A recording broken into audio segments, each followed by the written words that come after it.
नमस्कार साथियों, आप सब लोग देख रहे हैं आपका अपना चैनल टारगेट स्टडी मंत्रा। मैं आशीष आप सब लोगों का स्वागत करता हूं। आज हम लोग देखेंगे एमपी वर्ग 3 सीटेट एंड सभी जितने भी टीचिंग एग्ज़ाम हैं उन सब के लिए बहुत ही महत्वपूर्ण प्रश्न रहेंगे और आप सब लोगों को बहुत मदद करेंगे परीक्षा में। दोस्तों हम सब लोग देखेंगे, बढ़ते हैं अगले प्रश्न की ओर। प्रश्न 1 देखिए दोस्तों, पियाजे के अनुसार विकास की पहली अवस्था जन्म से लगभग 2 वर्ष आयु के दौरान बच्चा सबसे बेहतर सीखता है। हमको ये बताना है कि सबसे बेहतर कब सीखता है बच्चा। पहला विकल्प है अमूर्त तरीके से चिंतन द्वारा, भाषा के नए अर्जित ज्ञान के द्वारा, इंद्रियों के प्रयोग द्वारा, निष्क्रिय शब्दों को समझने के द्वारा। चलिए दोस्तों हम लोग समझेंगे पहले। तो आप सब लोगों को पता होगा कि पियाजे की 4 स्टेजें थी। उसमें सबसे पहली थी सेंसोरी मोटर, जिसको हम लोग हिंदी में कहते हैं इंद्रिय गामक अवस्था।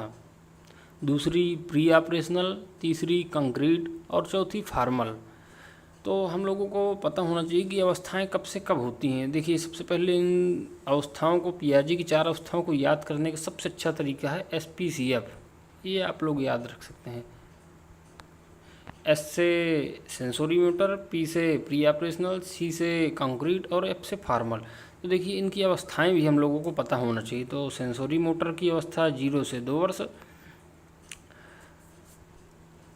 और एक रुकिए थोड़ा, सॉरी, अभी विकल्प हमको देखना है।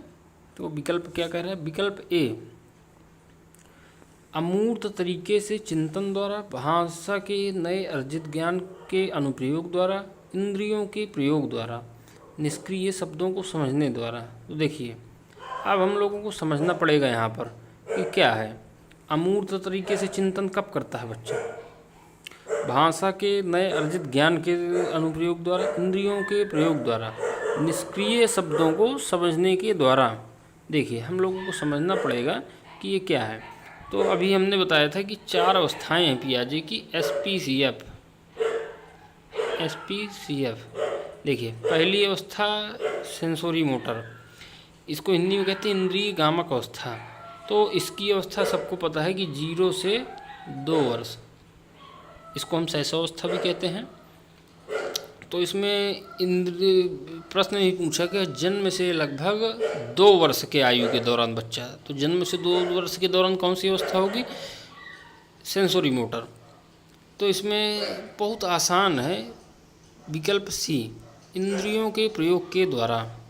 कब बच्चा सीखेगा अच्छे से? इंद्रियों के प्रयोग के द्वारा। चलिए दोस्तों मैं आशा करता हूँ आप सब लोगों को समझ में आ रहा होगा।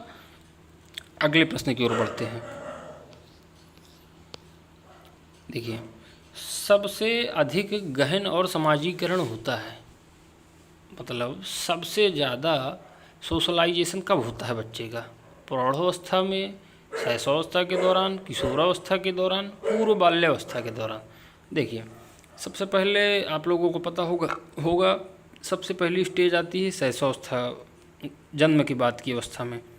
इसके बाद आती है पूर्व बाल्यावस्था, उसके बाद आती है किशोरावस्था, उसके बाद आती है प्रौढ़ावस्था। देखिए तो इसमें सबसे अधिक गहन और जटिल सामाजिकरण कब सीखेगा बच्चा? आप सब लोगों को पता होगा कि किशोरावस्था तूफान की अवस्था है, इसलिए सबसे पूर्व शैशवावस्था में बालक का सोशलाइजेशन कहाँ तक सीमित रहेगा? उसके घर तक, परिवार तक, यहीं तक सीमित रहेगा। पूर्व बाल्यावस्था में अपने घर परिवार, पास पड़ोस, यहाँ तक सीमित रहेगा। लेकिन जो किशोरावस्था उसमें वे अपने सब दोस्तों से भी मिलेगा स्कूल में, और उसकी बहुत बड़ी मित्र मंडली बन जाएगी। इसलिए उसका जो सबसे ज़्यादा सोशलाइजेशन होगा वो किशोरावस्था होगा। इसलिए इस प्रश्न का उत्तर विकल्प नंबर C। चलिए दोस्तों अगले प्रश्न की ओर बढ़ते हैं। आनुवांशिकता को सामाजिक संरचना माना जाता है, गत्यात्मक, स्थिर, प्राथमिक, गौण।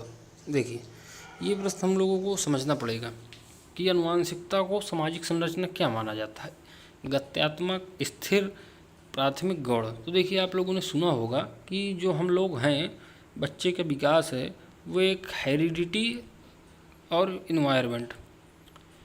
हेरिडिटी और इन्वायरमेंट का में ही हम लोग हैं, मतलब बच्चे के विकास में 50% भूमिका हेरिडिटी की रहती है जिसको हम आनुवांशिकता कहते हैं, और 50% इन्वायरमेंट की जिसको हम लोग इन्वायरमेंट पर्यावरण कहते हैं। देखिए आनुवांशिकता हेरिडिटी जो होती है बच्चे की, वे सामाजिक कौन सामाजिक संरचना, देखिए पर्यावरण जो बच्चे का है इन्वायरमेंट है वो तो बदला जा सकता है, आप लोगों को पता है, लेकिन जो हेरिडिटी है जो उसके माता पिता से मिलेगा वो तो स्थिर रहेगा ना। देखिए इसमें देखिए कोई भी बच्चा होगा तो उसका इन्वायरमेंट जो है तो कभी भी बदला जा सकता है। आज वो अच्छी बस्ती में रह रहा है, कल वो ख़राब बस्ती में बुरे लोगों के साथ चोर के साथ रहने लगेगा तो उन्हीं के जैसा बन जाएगा। तो जिस पर्यावरण में वो रहेगा उसी प्रकार ढल जाएगा वे। लेकिन आनुवांशिकता तो बच्चे की हेरिडिटी जन्म से ही उसको मिल गए ना, जो उसको जीन्स मिलने थे वे तो कभी नहीं बदलेंगे। जन्म के दौरान उसके जो माता पिता के से उसको गुणसूत्र मिलेंगे वे तो कभी बदल नहीं सकते हैं। पर्यावरण तो बदला जा सकता है बच्चे का, वो आज अच्छी जगह में रह रहा है कल बुरी जगह में रहने लगेगा तो उसका प्रभाव तो पड़ेगा ही। तो आप लोगों को उम्मीद कर रहा हूँ दोस्तों समझ में आ रहा होगा। तो इसका इस प्रश्न का उत्तर है स्थिर। आनुवांशिकता को स्थिर सामाजिक संरचना माना जाता है। चलिए अगले प्रश्न की ओर बढ़ते हैं दोस्तों। सीखने का वह सिद्धांत जो पूर्ण रूप से और केवल अवलोकनीय व्यवहार पर आधारित है, सीखने के सिद्धांत से संबंध है। तो कौन सा संबंध? देखिए अवलोकनीय व्यवहार, हम लोगों को पहले पॉइंट पढ़ा करिए। प्रश्न एक बार हम लोग अगर 2 बार हम अच्छे से पढ़ लेंगे तो उसी में उत्तर उसका निकल आएगा। सीखने का वह सिद्धांत जो पूर्ण रूप से और केवल अवलोकनीय व्यवहार पर आधारित है, केवल अवलोकनीय व्यवहार पर आधारित है। सीखने के सिद्धांत संबंध है उसका। देखिए यहाँ पर व्यवहार आप लोगों ने देखा होगा, तो व्यवहार का किस पर आधारित है? व्यवहार तो व्यवहारवादियों पर आधारित रहेगा, इसलिए इस प्रश्न का उत्तर है ए। चलिए दोस्तों अगले प्रश्न की ओर बढ़ते हैं। निम्नलिखित में कौन सा समझ के लिए शिक्षण को प्रदर्शित नहीं करता? देखिए ये प्रश्न हम लोगों को समझना पड़ेगा अच्छे से। समझ, उसकी समझ को कौन प्रदर्शित नहीं करता? देखिए आप चारों विकल्प पढ़िए। विद्यार्थियों को एकांकी तथ्यों और प्रक्रियाओं को याद करने के योग्य बनाना, समानता और अंतर देखने और सादृश्यता स्थापित करने के लिए विद्यार्थियों की सहायता करना, परिघटना या अवधारणा को अपने शब्दों में अभिव्यक्त करने के लिए विद्यार्थियों को कहना, नियम कैसे काम करता है इसे स्पष्ट करने हेतु उदाहरण।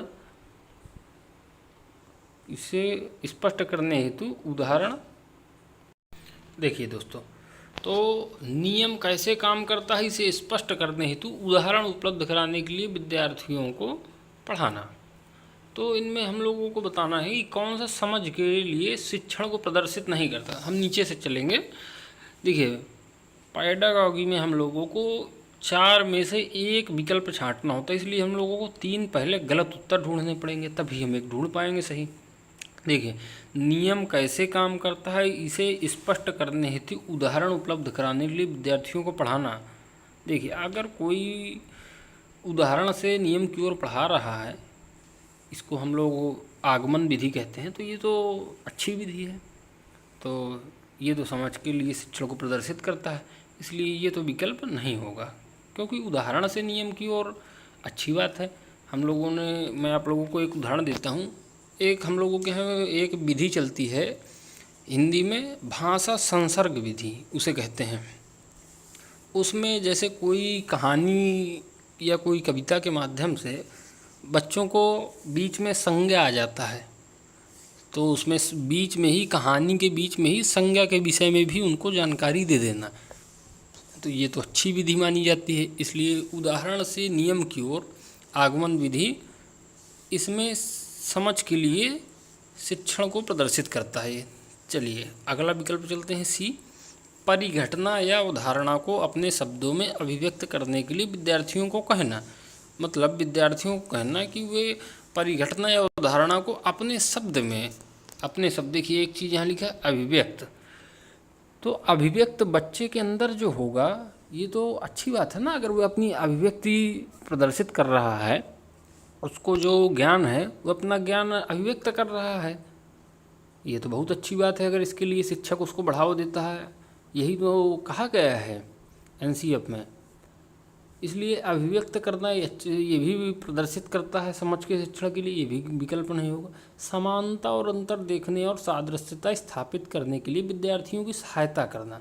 देखिए समानता ये शब्द आप लोगों ने देखा होगा, हम लोगों ने भी। समानता समावेशी शिक्षा, समान अवसर और समान व्यवहार सभी बच्चों के साथ, मतलब एक कक्षा में होशियार बच्चे भी, प्रतिभाशाली बच्चा भी है और एक मंदबुद्धि का बच्चा भी, लेकिन सभी को समान अवसर मिलने चाहिए और शिक्षक सभी के साथ समान व्यवहार करे।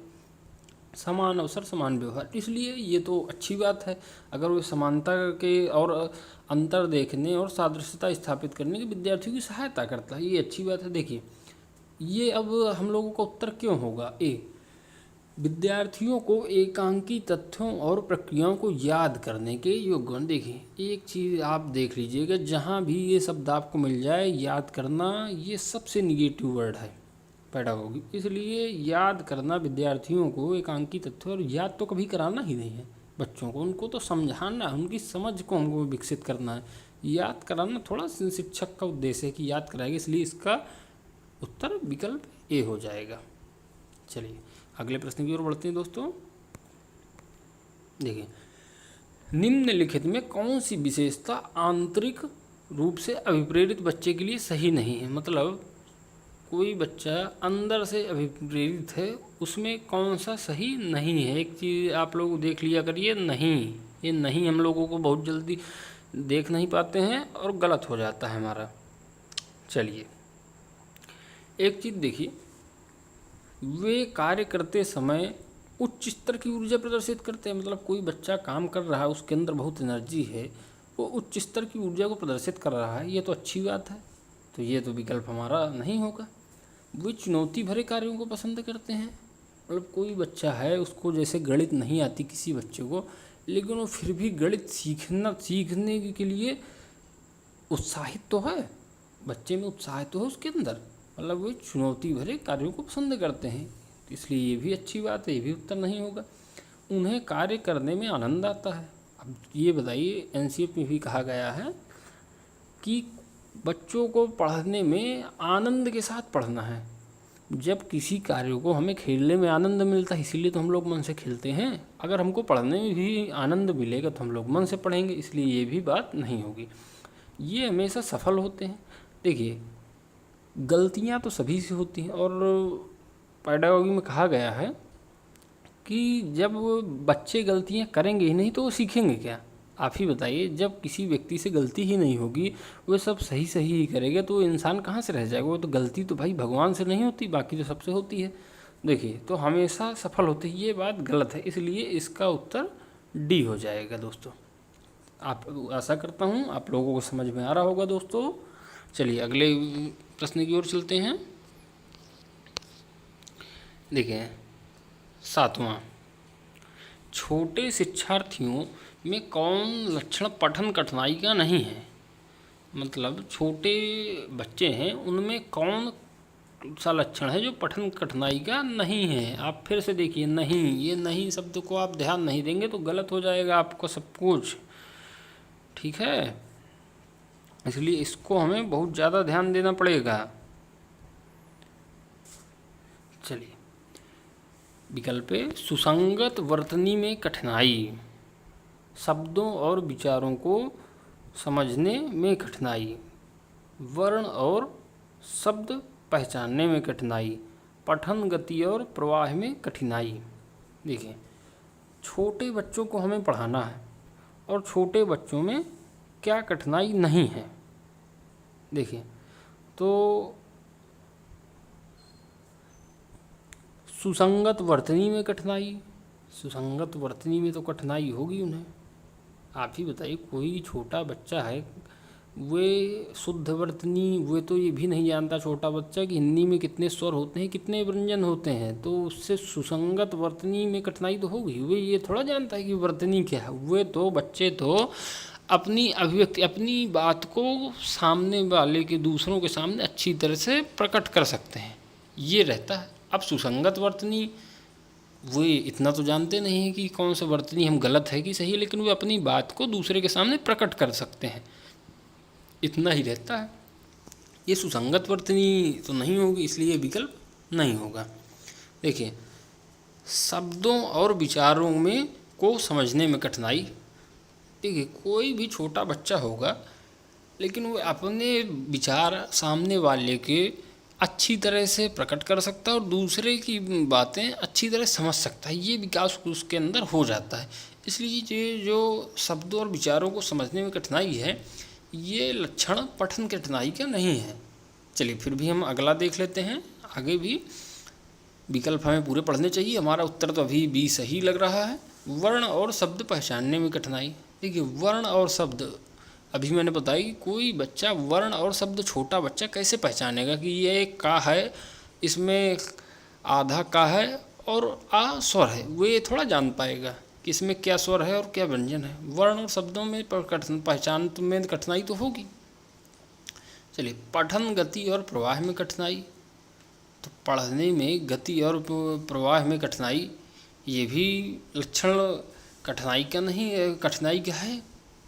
इसलिए ये सी और डी ये भी विकल्प गलत होंगे और इसका उत्तर हो जाएगा बी, शब्दों और विचारों में को समझने में कठिनाई। चलिए अगले प्रश्न की ओर बढ़ते हैं दोस्तों। शिक्षार्थियों का आत्मनियम की ओर संकेत करता है। शिक्षार्थियों का आत्मनियम की ओर संकेत करता है। क्या संकेत करता है? स्वानुशासन और नियंत्रण, विद्यार्थी निकाय द्वारा बनाए गए नियम विनिमय, अपने सीखने का स्वयं पर्यवेक्षण करने की उनकी योग्यता। अगला विकल्प, विद्यार्थियों के व्यवहार के लिए विनिमय बनाना। देखिए, तो इसमें क्या संकेत करता है? स्वानुशासन और नियंत्रण शिक्षार्थियों का आत्मनियम की ओर संकेत करता है। क्या संकेत करेगा? स्वानुशासन और नियंत्रण, या फिर विद्यार्थी निकाय द्वारा बनाए गए नियम विनिमय, या फिर अपने सीखने का स्वयं पर्यवेक्षण करने की उनकी योग्यता। आत्मनियम तो उसी को कहेंगे जो अपने सीखने का स्वयं करने की उनकी योग्यता होगी। इसलिए इसका उत्तर हो जाएगा सी, विद्यार्थियों के व्यवहार के लिए विनिमय बनाना। यहाँ पर आत्मनियम है, विनिमय कहाँ से आ जाएगा दोस्तों? चलिए दोस्तों आगे बढ़ते हैं। आप लोगों को आशा करता हूँ समझ में आ रहा होगा।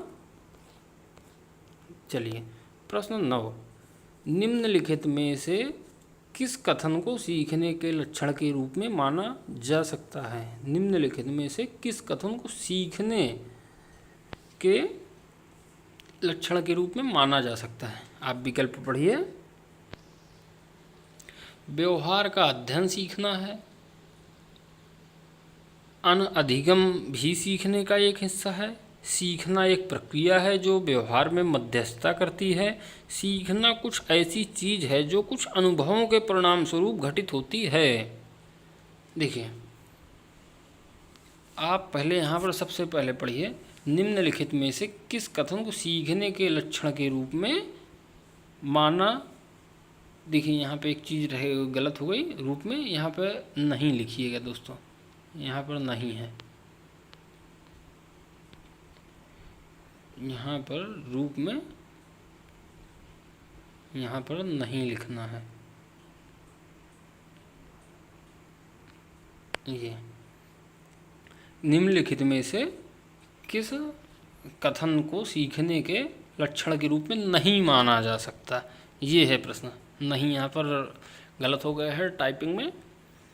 चलिए अब पढ़िए, व्यवहार का अध्ययन सीखना है, अनअधिगम भी सीखने का एक हिस्सा है, सीखना एक प्रक्रिया है जो व्यवहार में मध्यस्थता करती है, सीखना कुछ ऐसी चीज़ है जो कुछ अनुभवों के परिणाम स्वरूप घटित होती है। देखिए यहाँ पर नहीं है, नीचे से पढ़ेंगे, सीखना कुछ ऐसी चीज़ है, ये तो सीखने के लक्षण है, सीखना कुछ ऐसी चीज़ है, इसलिए ये उत्तर नहीं होगा। सीखना एक प्रक्रिया है जो व्यवहार में मध्यस्थता करती है, ये भी सीखने के लक्षण के रूप में माना जा सकता है। अनअधिगम भी सीखने का हिस्सा है, अनलर्निंग भाई सीख रहा है, ये भी एक सीखने का लक्षण है, लेकिन जो व्यवहार का अध्ययन सीखना है, व्यवहार का अध्ययन नहीं सीखा जाता दोस्तों, ये सीखने का लक्षण नहीं है। इसलिए इस प्रश्न का उत्तर हो जाएगा ए। चलिए दोस्तों आगे बढ़ते हैं हम लोग। प्रश्न 10, सीखने का आदर्श काल माना जाता है। देखिए, तो सीखने का आदर्श काल कब माना जाता है, ये हम लोगों को बताना है। विकल्प पढ़िए एक बार। शैशवावस्था, बाल्यावस्था, किशोरावस्था, प्रौढ़ावस्था। पढ़िए दोस्तों एक बार और सोच के उत्तर दीजिएगा। बहुत सीखने का आदर्श काल माना जाता है।